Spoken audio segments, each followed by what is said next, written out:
प्यारे बच्चों, कैसे हैं आप सभी। उम्मीद करता हूँ अच्छे होंगे। तो आज हम लोग पढ़ने वाले हैं आव्यूह। तो आव्यूह पढ़ने से पहले इसके बारे में कुछ बेसिक इन्फॉर्मेशन है, पहले हम उसे जानेंगे। उसके बाद में हम धीरे धीरे क्वेश्चनों की ओर बढ़ेंगे। तो देखिए, आव्यूह क्या होता है। आव्यूह की परिभाषा क्या है। तो आव्यूह क्या है, mn संख्याओं का एक निकाय जिसमें यम क्या हो, पंक्ति होती है, एन क्या होता है, स्तंभ होता है। अब देखिए, आपका ये एक आव्यूह दिया गया है, इसमें पंक्ति कौन है और स्तंभ कौन है। ये क्या है, इन्हें हम बोलते हैं पंक्ति। ठीक है, ये क्या हैं, जो पड़ी पड़ी रेखाएं हैं ना, ये वाली, ये क्या हैं, पंक्तियां। और जो खड़ी हैं रेखाएं, ये ना, ये क्या हैं, स्तंभ है। ये स्तंभ है आपका, एक ये स्तंभ है। इसी प्रकार ये क्या, स्तंभ है। और जो पड़ी रेखाएं हैं ये वाली, इन्हें क्या बोलते हैं, पंक्ति कहते हैं, या इंग्लिश में इसको हम रो कहते हैं। और ये जो खड़ी रेखाएं इन्हें हम कॉलम कहते हैं। ठीक, तो इनको लिखने का क्रम क्या है, m क्रॉस n। m का मतलब क्या है, रो कितनी है, और n का मतलब क्या है, कॉलम। रो और इनटू कॉलम ना, रो और कॉलम के फॉर्म में इसको लिखते हैं, जहाँ m का अर्थ क्या है, रो है, और n का अर्थ क्या है, कॉलम है। तो ये हमारा लिखने का प्रोसेस हो गया। ठीक, अब देखिएगा यहाँ आव्यूह का क्रम या आव्यूह की कोटि। तो आव्यूह की कोटि अभी हमने पढ़ा, क्रम पढ़ा हमने। अब देखिए यहाँ, जैसे हमारा प्रश्न ये दिया गया है यहाँ, तो ये इसको हम देखते हैं। ये तो इसमें यहाँ कितनी है, देखो यहाँ 1 2, दो क्या इसमें है, दो पंक्ति हैं। कॉलम कितना है, 1 2 3। तो इसका क्रम क्या हो जाएगा, 2 गुणे 3। दो का मतलब क्या, रो। रो कितनी है, देखो 1 2 रो हैं, तो यहाँ 2 हो गया। कॉलम कितने हैं, 1 2 3। तो इसका क्रम क्या हो गया, 2 क्रॉस 3 का। अब देखिए यहाँ पे, यहाँ कितनी पंक्तियाँ हैं, एक पंक्ति, दो पंक्ति, तीन पंक्ति। कॉलम कितना है, एक ही कॉलम है। तो हमें लिखने का क्रम क्या है, रो गुणे कॉलम। तो रो कितनी, 1 2 3, 3 हो गया। कॉलम कितना है, एक ही कॉलम है, एक ही सीधी लाइन है। तो क्रम क्या बनेगा, 3 क्रॉस 1। ठीक है, तो इस प्रकार इसको हम, इसका क्रम जो है, क्रम या कोटि लिख सकते हैं। अब देखेंगे आव्यूह के तत्व क्या होते हैं। तो देखिए, आव्यूह के तत्व कौन कौन से हैं, जो इसके अंदर एलिमेंट लिखे होंगे ना, ये अवयव, इन्हें क्या बोलते हैं हम, आव्यूह के तत्व कहते हैं। और आव्यूह का निरूपण कैसे करते हैं, देखिए यहाँ से, मान लो कोई आपका कोई आव्यूह है, तो लिखने का क्रम क्या होता है, A11 A12 A13। इसका अर्थ क्या है, पहली रो पहला कॉलम, पहली रो दूसरा कॉलम, पहली रो तीसरा कॉलम। तो हमेशा इधर A11 A12 A13 ही लिखेंगे, यहाँ A21 A22 A23 इस फॉर्म में लिखेंगे। देखिए, A12 का मतलब क्या है, पहली रो, और पहली रो हो गई यहाँ से, और 2 का मतलब क्या है, दूसरा कॉलम। इसी प्रकार देखिए यहाँ A22 का अर्थ क्या है, 2 का मतलब दूसरी रो, ये पहली रो है, ये हमारी का दूसरी रो हो गई यहाँ से, तो दूसरी रो, और फिर है 2 यहाँ, तो इसका मतलब क्या होता है, कॉलम और दूसरा कॉलम। तो दूसरी रो दूसरा कॉलम मतलब क्या हो गया, A22। ठीक, तो ये हमारा, इस प्रकार हम आव्यूह को निरूपित करते हैं। ठीक, अब देखेंगे हम यहाँ आव्यूहों के प्रकार। आव्यूह कितने प्रकार के होते हैं, तो यहाँ से हम देखते हैं आव्यूहों के प्रकार। तो देखिए, आव्यूह के निम्न प्रकार हैं। उनमें से एक आपका है क्षैतिज आव्यूह। कौन सा आव्यूह है, क्षैतिज आव्यूह। तो क्षैतिज आव्यूह क्या होता है, क्षैतिज आव्यूह वो आव्यूह होता है, देखिए ये, ठीक, ये हमारा, इसमें देखिए यहाँ कितनी रो, कितनी है, 2 रो हैं। कॉलम कितने हैं, 1 2 3। अर्थात जिसमें रो कम हो कॉलम ज़्यादा हो, उसे क्या बोलेंगे, क्षैतिज आव्यूह। 1 2 रो हैं, 1 2 3 कॉलम है, अर्थात इसमें रो कम है कॉलम ज़्यादा हैं, इसलिए इसे हम बोलेंगे क्षैतिज आव्यूह। अब देखिए दूसरा क्या है, ऊर्ध्वाधर आव्यूह। ये क्या होता है, इसमें देखिए कितने 1 2 3 4, 4 क्या हैं, रो हैं, 4 रो हैं। कॉलम कितने हैं, 1 2 3। तो जिसमें रो ज़्यादा हों कॉलम कम हों उसे हम क्या बोलेंगे, ऊर्ध्वाधर आव्यूह। ठीक, अब देखिएगा यहाँ वर्ग आव्यूह, इसके नाम से ही स्पष्ट है। वर्ग आव्यूह क्या होगा, अर्थात ऐसा आव्यूह जिसमें पंक्ति अर्थात रो और कॉलम दोनों का मान क्या हो, बराबर हो। तो देखिए इसमें यहाँ 1 2 रो हैं और 2 ही कॉलम है, अर्थात ये क्या है, वर्ग आव्यूह है। क्रम क्या इसका होगा, 2 × 2, अर्थात 2 रो 2 कॉलम। यहाँ देखिए 1 2 3 रो हैं, 1 2 3 कॉलम है, तो यहाँ भी रो और कॉलम बराबर हैं, अर्थात m बराबर n है। m का मतलब क्या, रो, n का मतलब क्या, कॉलम। दोनों की संख्या जब बराबर होती है उसे हम क्या बोलते हैं, वर्ग आव्यूह। तो इस प्रकार ये क्लियर हो गया होगा कि वर्ग आव्यूह क्या होता है। ठीक, अब हम देखेंगे यहाँ शून्य आव्यूह क्या होगा, जिसके सभी एलिमेंट क्या हों, सभी अवयव क्या हों, शून्य हो, उसे क्या बोलेंगे हम, शून्य आव्यूह। अगला देखेंगे यहाँ से हम इकाई या तत्समक आव्यूह। अब देखिए इकाई आव्यूह क्या होता है, जिसके ये विकर्ण कितना हो, इकाई हो, 1 1 1, और सब क्या हो, 0 हो, उसे हम क्या बोलेंगे, विकर्ण आव्यूह। ठीक, यहाँ देखिए ये भी आपका विकर्ण आव्यूह है, क्योंकि 1 1 1 1 1 1 ना, ये तो ये भी क्या हो गया, इकाई। ठीक, इकाई आव्यूह ये भी हो गया ना, कि यहाँ 1 1 1 है, बाकी सब 0 है। अगर यहाँ 2 × 2 का होता तो हम इसको छिपा लेते यहाँ से। देखिए 2 रो हैं 2 कॉलम है, ये भी क्या है, हमारा इकाई आव्यूह है। तो इस प्रकार उम्मीद है कि इकाई आव्यूह और क्षैतिज आव्यूह, ऊर्ध्वाधर आव्यूह, वर्ग आव्यूह, ये सब आपको क्लियर हो गए होंगे। तो अब हम देखेंगे अगला क्या हमारा है, विकर्ण आव्यूह।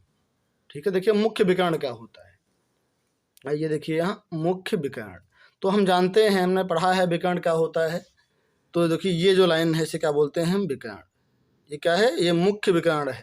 वैसे विकर्ण आपका एक ये भी होता है, लेकिन इसे क्या बोलते हैं हम, मुख्य विकर्ण। तो ये हो गया हमारा विकर्ण आव्यूह। तो इस प्रकार हम प्रश्नों को करेंगे। यहाँ देखिए कुछ हमारे एग्जाम्पल हैं, उसे हम देखेंगे पहले। यहाँ एग्जाम्पल नंबर देखिए 2। एग्जाम्पल नंबर 2 क्या कहता है कि किसी आव्यूह में 8 अवयव हैं तो इसकी संभव कोटियाँ क्या बनेंगी।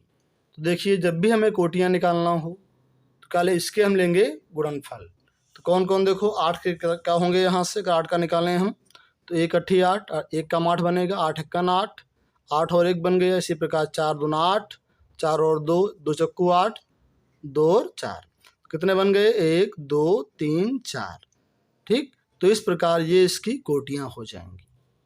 ठीक है, अब देखिए अगला प्रश्न क्या दिया गया है। प्रश्न नंबर 3 क्या है कि 3 × 2 आव्यूह की रचना करो।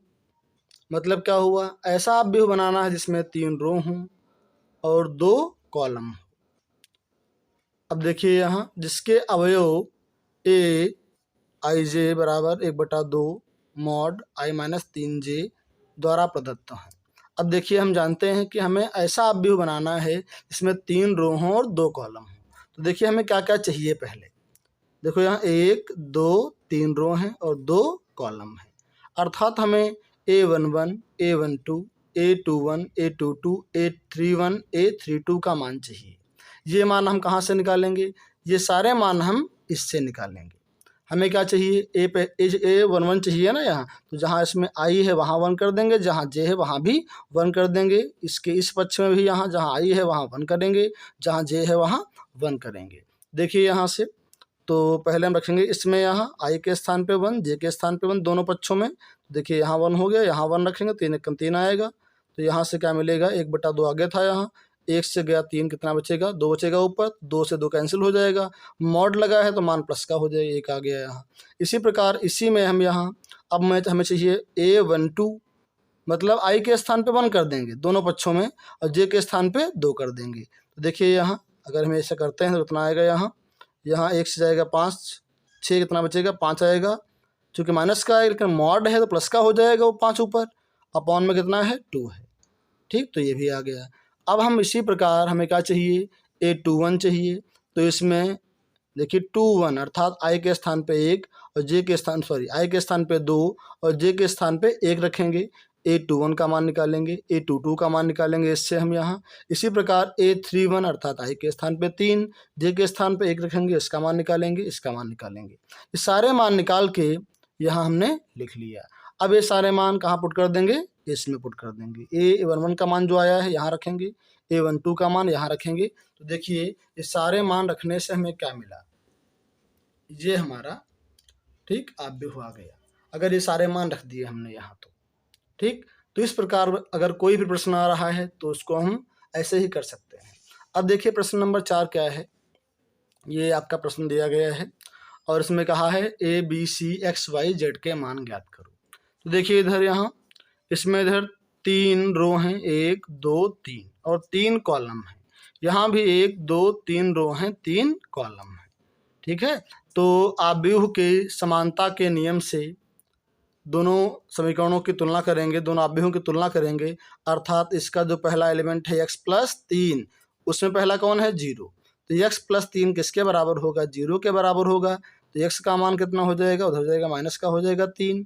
इसी प्रकार इसका दूसरा अवयव z + 4, उधर कितना है 6 के बराबर होगा, z + 4 बराबर 6, इसलिए z बराबर कितना आएगा 2। इसी प्रकार हमारा ये अब जो तीसरा अवयव दिया गया है ये ना, तीसरा वाला जो है तीसरे के बराबर कर देंगे और यहाँ इसको पहले के बराबर करेंगे, यहाँ मुझे मान निकालना ही नहीं है। और a-2 किसके, a-1 किसके बराबर हो जाएगा, -3 के बराबर हो जाएगा। तो यहाँ से कितना आ जाएगा, ये मान उधर आएगा, प्लस का होगा यहाँ, तो घटेगा कितना आ जाएगा, -2 आ जाएगा, ठीक। तो अब यहाँ से 2c + 2 किसके बराबर होगा, 0 के बराबर होगा, तो वहाँ से मान निकालेंगे, अर्थात इसका जो पहला एलिमेंट है इसके बराबर होगा और इसका जो पहला एलिमेंट है इसके बराबर होगा। इस प्रकार हम ये सभी मान यहाँ से ज्ञात कर पाएंगे। अब देखिए अगला प्रश्न जो है बिल्कुल इसी की भांति है यहाँ, ठीक। तो यहाँ देखिए इधर 1 2 रो हैं और 2 कॉलम है, यहाँ भी 2 रो हैं और 2 कॉलम हैं, अर्थात आव्यूहों के समानता के नियम से इसमें जो पहला एलिमेंट है, पहला जो अवयव है वो पहले के बराबर होगा, अर्थात 2a + b बराबर किसके होगा, 4 के। इसी प्रकार a - 2b किसके बराबर होगा, -3 के। इसी प्रकार 5c - d किसके बराबर होगा, 11 के हो जाएगा और ये इसके बराबर हो जाएगा। अब हम इन समीकरणों को आपस में हल करेंगे तो a b c और d के मान प्राप्त हो जाएंगे, ठीक है। तो ये हमारे प्रश्न इस प्रकार हो जाएंगे। अब देखिए अब हम स्टार्ट करेंगे यहाँ से आपकी प्रश्नावली 3A। तो बहुत ही आसान से प्रश्न हैं, चलिए हम प्रयास करते हैं, यहाँ पे इसको हम हल करते हैं। तो देखिए हमारा आव्यूह ये दिया गया है, इसमें कहा है कितनी पंक्तियाँ हैं। तो हम जानते हैं पंक्तियाँ क्या होती हैं, जो पड़ी लाइनें हो ये वाली, 1 2 और 3। कितनी पंक्तियां हो गई, 3 पंक्तियां हैं। फिर बोला है कितने स्तंभ हैं, देखिए स्तंभ यानी column, 1 column 2 column 3 column 4 column, 4 स्तंभ हो गए। फिर बोला है क्रम क्या है। अब देखिए क्रम क्या है, हमने जाना है क्रम क्या होता है, रो इंटू कॉलम, कितने रो हैं 1 2 3, तो 3 हो गया, इंटू कॉलम कितने हैं 1 2 3 4, तो क्रम क्या हो गया 3 × 4 का क्रम हो गया। अब देखिए इसमें कुल कितने तत्व हैं, तो गिन लीजिए कितने होंगे यहाँ, 1 2 3 4, 4 3 12, 12 हो गए, ठीक। तो इस प्रकार हम ये प्रश्न आसानी से कर सकते हैं। अब देखिए हमारा प्रश्न नंबर 2 क्या है। प्रश्न नंबर हमारा 2 दिया गया है, ये ए का मान है आपका, आव्यूहों की कोड क्या है, तो हम निकाल सकते हैं कोड कितनी है, 1 2 3 रो हैं और 1 2 3 4 कॉलम है, 3 × 4 का हो गया। अब अवयवों की संख्या कितनी है, 1 2 3 4, 4 3 12 हो गए यहाँ। फिर कहा है अवयव 1 3 का मान, देखिए हमें क्या निकालना है, अवयव 1 3 का मान। तो 1 3 का मान हम कैसे निकाल पाएंगे, 1 3 का मतलब क्या हुआ, यहाँ से A 1 3 का मतलब हुआ पहली रो और तीसरा कॉलम, पहली रो तीसरा कॉलम। देखिए कौन है इसमें, तो पहली रो कौन सी है, ये वाली, और तीसरा कॉलम कौन सा है, पहला कॉलम दूसरा कॉलम तीसरा कॉलम। ये मिल गया, कितना आ गया कितना आ गया 19, ठीक है। अब हमें निकालना है, मान लो निकालना मुझे है A33, A33 मतलब तीसरी रो और तीसरे कॉलम पे देखो कौन पड़ेगा। तीसरी रो, पहली रो, दूसरी रो, तीसरी रो हमारी ये है। तो इसमें तीसरा कॉलम, पहला कॉलम, दूसरा कॉलम, तीसरा कॉलम, अर्थात क्या मिल गया, -5 मिल गया। तो इस प्रकार ये हम यहाँ से ज्ञात कर सकते हैं। ठीक है, तो ये हमारा हो जाएगा। अगला देखिए क्या है, प्रश्न नंबर 3। इसमें कहा है किसी आव्यूह में 24 अवयव हैं तो इसकी संभव कोटियाँ क्या होंगी। पिछले प्रश्न में भी हमने किया है, तो इसके गुणनफल क्या बनेंगे हमारे, 12 एकन 12, 12 गुणे 1, फिर क्या बनेगा 1 × 12, ठीक है, नहीं सॉरी 24 है यहाँ पे ना, तो क्या होगा 24 × 1, 1 × 24, एक ये बन गया, 6 चौक 24, 4 छंग 24, ये बनेगा, एक बनेगा 8 त्रुक 24 और 3 वट 24, ठीक है। तो इस प्रकार हमारे अवयव बन, जितने भी इसके गुणनफल होंगे वो सारे इसके अवयव हो जाएंगे, कोटियाँ हो जाएंगी इसकी। अब देखिए फिर कहा है कि यदि इसमें 13 अवयव हैं तो कोटियाँ कितनी होंगी। तो हम जानते हैं 13 के गुणनफल क्या होगा, 1 × 13 और 13 × 1, केवल 2 ही बनेंगे यहाँ से। इसी प्रकार हम ये भी कर सकते हैं प्रश्न नंबर 4 कि अगर 18 हो तो क्या बनेंगे, देखो 9 दूनी 18, एक ये बन गया, 2 9 18, फिर क्या बन सकता है 6 3 18, 6 छंग 18, 18 × 18, 1 × 18, ये हमारे बन जाएंगे। फिर कहा है कि अगर 5 अवयव हैं तो कितना बनेगा, देखिए अगर 5 अवयव होंगे तो क्या बनेगा, 1 × 5 और 5 × 1, ठीक। तो इस प्रकार हमारे ये प्रश्न हो जाएंगे। अब हमें इसमें कोई दिक्कत तो नहीं होनी चाहिए। अगर कोई समस्या है तो आप कमेंट कीजिए, बिल्कुल आपको बताएंगे। अब देखिए प्रश्न नंबर 5 अभी हमने पीछे एग्जाम्पल में किया है, तो ये सारे जो प्रश्न हैं हम आपको बताएंगे अगली वीडियो में। अगर आपको हमारा वीडियो अच्छा लगा हो तो इसे लाइक करें, सब्सक्राइब करें और शेयर करें, इससे आने वाला हर वीडियो आप तक सबसे पहले पहुंच सके और आप उसका लाभ उठा सकें।